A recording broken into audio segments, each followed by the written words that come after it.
Hey, welcome back to Jay's Speed Shop. Behind me, you'll see our project for today. It is our 2012 Jeep Wrangler, and we're going to be putting a 2.5 inch Teraflex lift on there, as well as new wheels and tires. So we're going from basically the stock wheels and tires. It's actually got more of a car-like Michelin on there right now. And we're switching over to a Nito Ridge Grappler. And so I'll turn the camera around in a second and show you those. But so we're going to walk through the steps of the installation. I've never done any Jeep work before, so well, aside from the transmission pan, a couple of speakers and things like that, but never done any lift kits. But yeah, I've done lowering suspensions in other cars, so it should be very similar process. Except we're going up instead of down. But anyways, I'll kind of show you what you got, and then over the next couple of weeks as I have time, we'll come out here and work on it and put together a video for you. So these are our stock wheels with, like I said, more of a Michelin, more of a car-like tire on them. So we're going to a more off-road look and hopefully more off-road capable. So these are, I believe, are around a 31 or 32 inch from the factory size. And what we're bringing in is I'll kind of roll it over here, is a 33 and a half inch tire. It's a 285 70 17.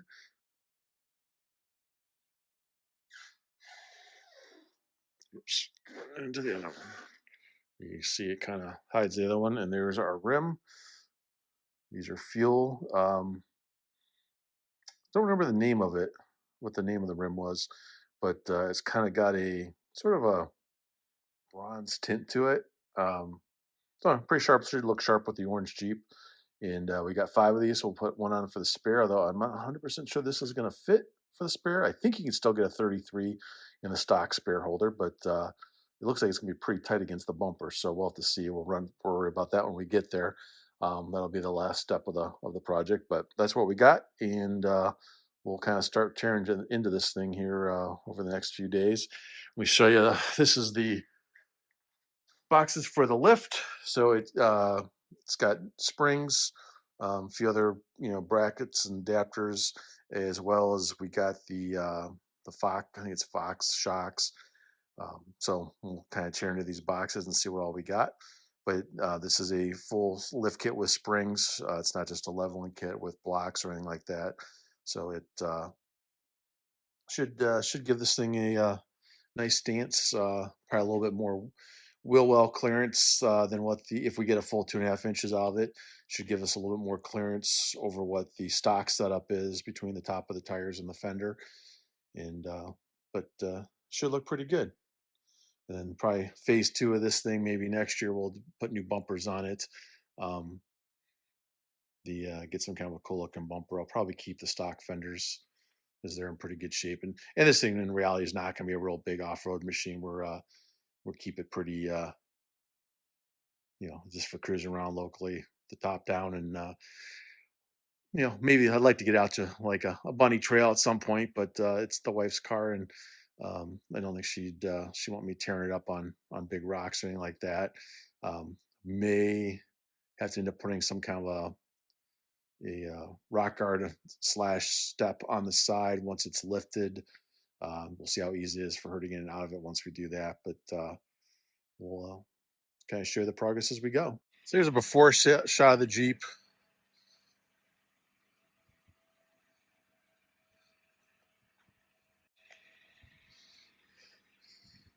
Stock suspension, stock tires. I should say stock size tires.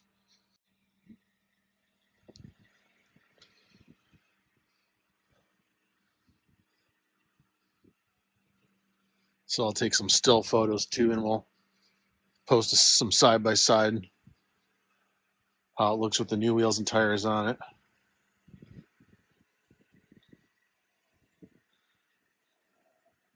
Okay, so we got the Jeep up in the air, got the tires off. So now we're just going to start working our way through the installation process. So we're putting on a Teraflex 2.5 inch lift kit. So I kind of unboxed everything, and the interesting thing is this is the checklist that comes with this kit. Um, There's two different. I guess this is just the spring box. Um, Interesting is what's in the paperwork here doesn't really match to what I got. Now this kit looks like more of a deluxe because I know the one I got. So this is the one I ordered off of Extreme Terrain, and the pieces I received match up to what's in this picture in the catalog, and that's kind of similar to what I remember being online. So this picture of what's in the spring box is close, but there's a couple things in here that, unless they've just changed the design, that don't look familiar. Um, like the rear track bar bracket, this little bracket at the top is supposed to be the rear track bar bracket. Looks nothing like the one I received. The rest of it looks about like what I got. Um, just the angle on some of them. So we got the bump stops. Now, when you get into the actual instructions, like it's like these instructions are made for like four different kits, and you got to try to figure out each step which one is the step you need. Um, because again, none of these pictures in this line up to exactly what I received. So in this case, these brackets here, I don't have. Everything else looks pretty similar. Um, so I don't know if it's these instructions are just not updated. Again, here you can see that kind of have calls for like three different sets depending on which lift you've got, etc. Which no big deal because these kind of parts go on the same no matter what. But nowhere in here it has really detailed steps. I haven't gone through real close yet, but looks okay. Like it, I only got a lower upper replacement upper piece for mine kit. Only comes with that. It doesn't come with these other ones for the front, and for the rear, it just comes with a lower. It doesn't come. It does not come with, which currently mine does not have a lower. So it but does not come with a replacement upper. Here you see this. It kind of shows. Here's the lower I'm getting. Came with my kit, right? You can see them right there, but it doesn't. I don't have these other pieces, so just interesting that it's just kind of a little bit confusing because there's stuff you're not necessarily doing depending on which kit you have. Um, the only part I'm a little confused on is, so this is, I believe, the rear track arm relocation bracket. It has this side over here appears to clamp. This is the track bar slide. I think this clamps around the rear axle. This other arm here, I think, goes to maybe the shock mount, but there's no instructions in my packet for that part at all. So I'm trying to log on right now and see if they have something on their website. Um, Overall, it doesn't look extremely difficult. I'm going to probably finish finding all the appropriate instructions, and then try and get the uh, go ahead and put some PB Blaster on all the nuts and bolts in this thing because it's all original and a little bit crusty. So try to get loosened up. That's the optional steering stabilizer, so that's separate from the base kit. Um, you got the rear sway bar links. Fronts, I guess, apparently use the stock ones. There's no parts for that in this kit. And then you got the four shocks in this box, and your front and rear bump stops. And then I got with the wheels and tires, I got lug nuts. And the other stuff are these are relocation brackets for the rear brake lines. This kind of allows them to move to a position that gives them more flow or more flexibility and movement. And these are some brackets that for the rear springs. So it doesn't look too complicated. Say these kits take a day or so to do. I'll do it in a couple evenings or a Saturday afternoon. Just kind of as I have time to work on it. Oh, yeah, and these are the springs. I don't have them out of the package yet, but it came with the four springs as well. So that's kind of what we're going to work on.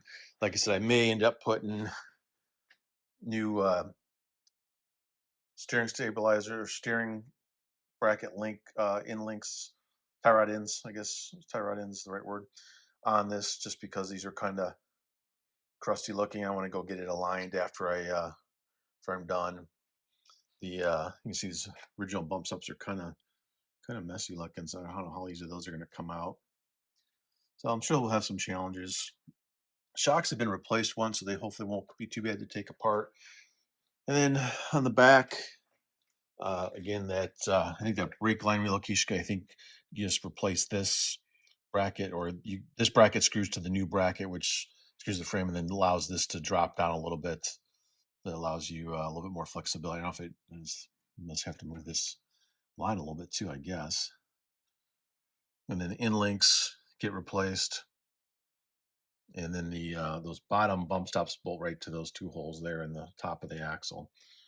So, and then the other thing I got to figure out is I discovered a while back that this thing has like what appears to be a bird's nest. Could be a mouse nest, but a lot of twigs. And it pretty much looks like it runs from here all the way back to the hole in the back there. So I'd gotten some of it out this summer. And so, but the wheel was on at the time, so it was hard to get to it. So now I got the wheel off. I'm gonna get the shop vac and get a coat hanger or something like that and try to get all that shit out of there so we don't end up with, right now, frame's nice and solid, but if you get moisture in there, that stuff traps it in there. It's going to end up rusting it out, which these things, Jeeps, kind of historically seem to be known for anyway. I don't know if the JKs are as bad as the previous generations, but so we'll see. Hopefully, this goes fairly easy, and we'll kind of keep you posted. Okay, so give a little update. I kind of wasn't filming. A, forgot, and B, I had the football game on, so didn't want that in the background. So, anyways, I'll kind of show you what I did. So, following the steps in the as I got the obviously the Jeep up on the lift. I've got a jack stand supporting the axle. First step was to loosen the control arm bolts. So 21 millimeter on both sides, here and here. You just got them loose now. Came off pretty easy. I soaked everything in PB Blast, probably not as early as I should have, but most everything came off pretty good. Once you do that, you also remove the bottom shock bolt. That's an 18 millimeter on both sides, so the shocks are loose on both sides. Then you disconnect the sway bar link at the bottom. Again, 18 millimeter bolts and nut. And what was the one? Oh, track bar. Track bar, I think that was an 18 as well.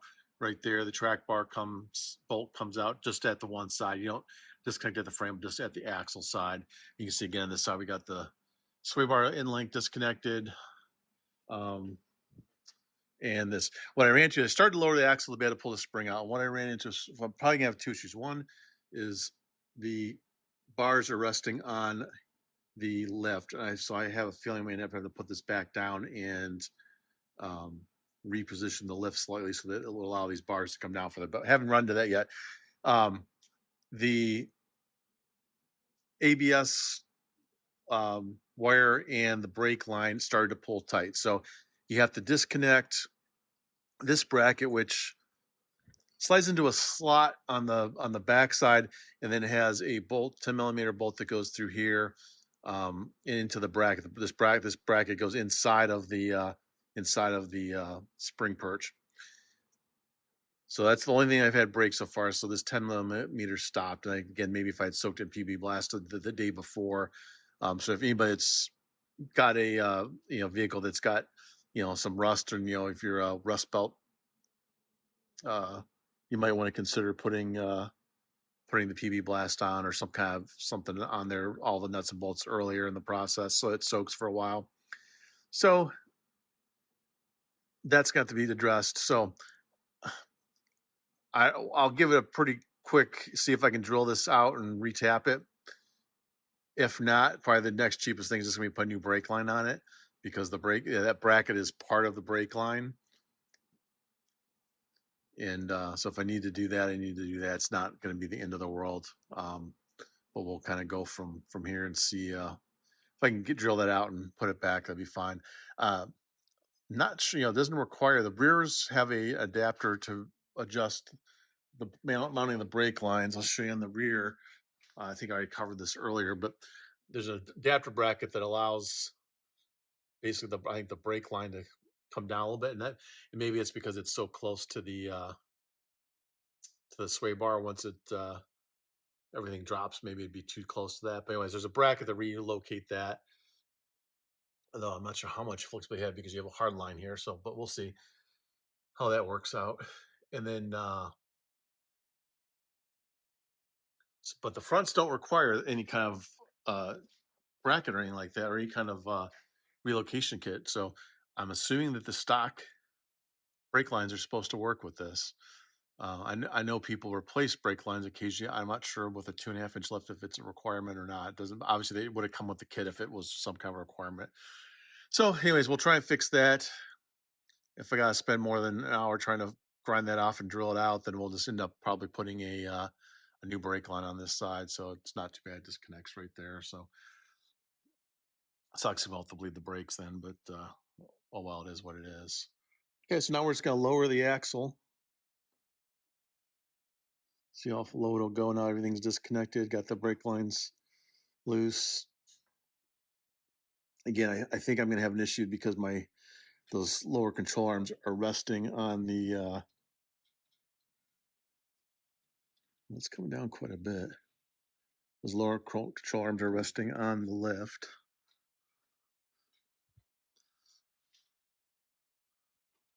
Well, no, we got, okay, so the springs are loose.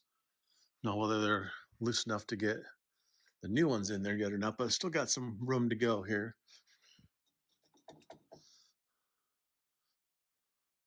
So we'll lower her down some more here.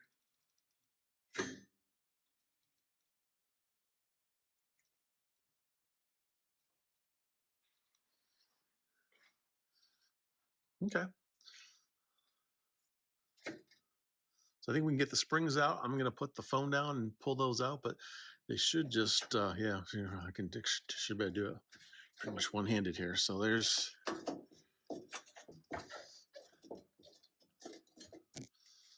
passenger side.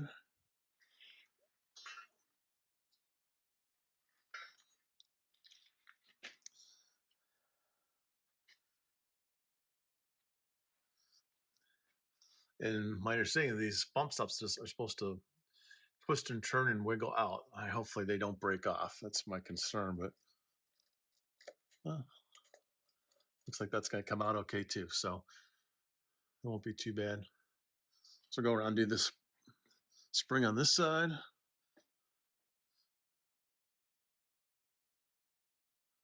Then we'll be able to put the new springs in. Put the this bump stop's pretty broken off. The springs appear to be identical, so that's the driver's side.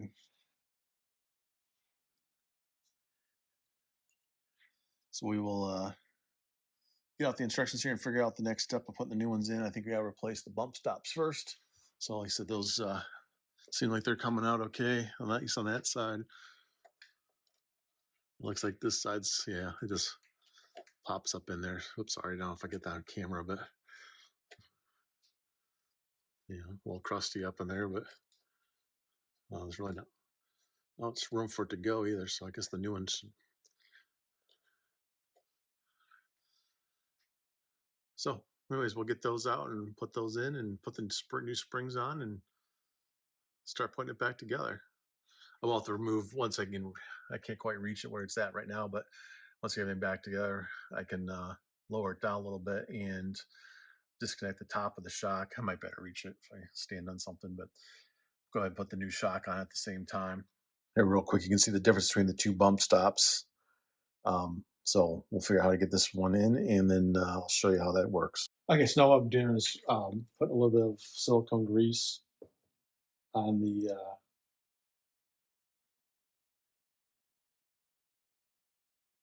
bump stop so that it can slide up into those slots where it goes. It's got to get past like a little retainer bump that a couple of those that are stamped into that bracket that will then allow this to stay in place.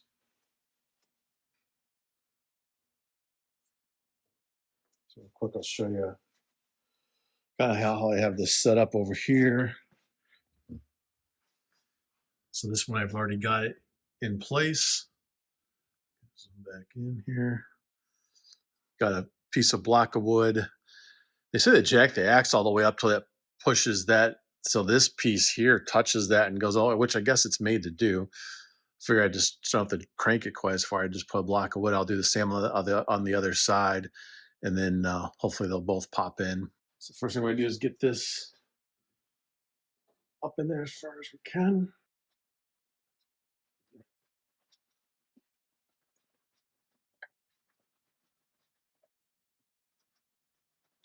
Just here.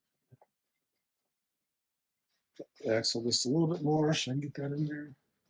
Let's try to work with whatever scrap wood I got laying around here.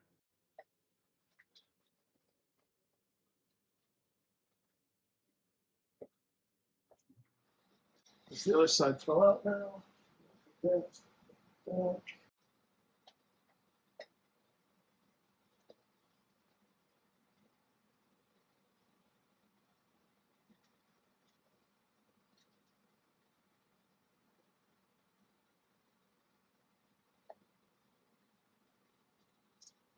I was actually starting to pick the Jeep up off the lift, so do not want to do that.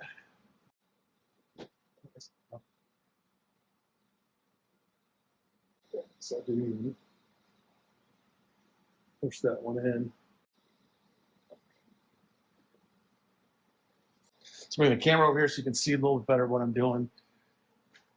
So I moved the jack over to one side. So I was lifting in the middle before, but in order to get this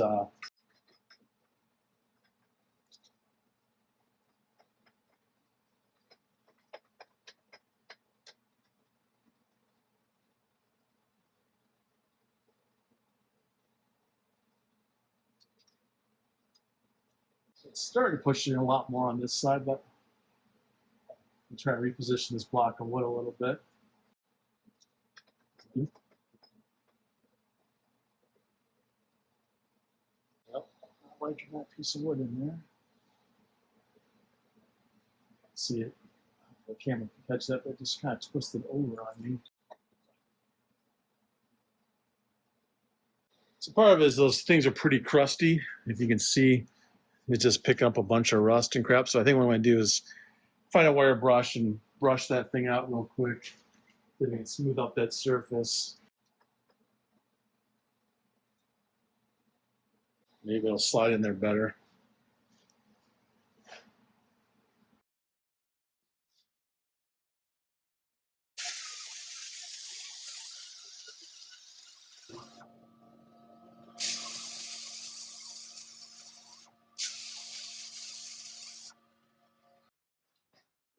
All right, so I got in there with the sanding disc and a wire wheel and stuff and tried to make that use a different grease this time too. More of a regular grease.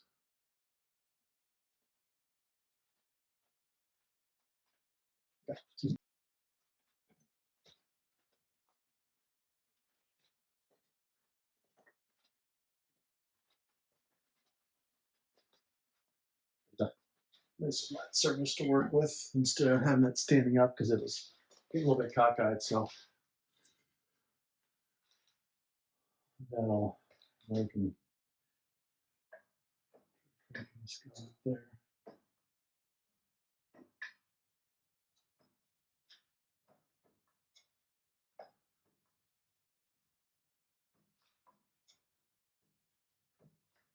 There it goes. Okay. I don't know if you can see that very well on camera, but it just slid right up there good now. So feeling turns just to be sure. Yeah, I think we're good. Side is in.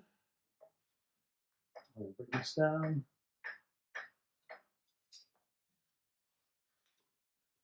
Go repeat on the other side.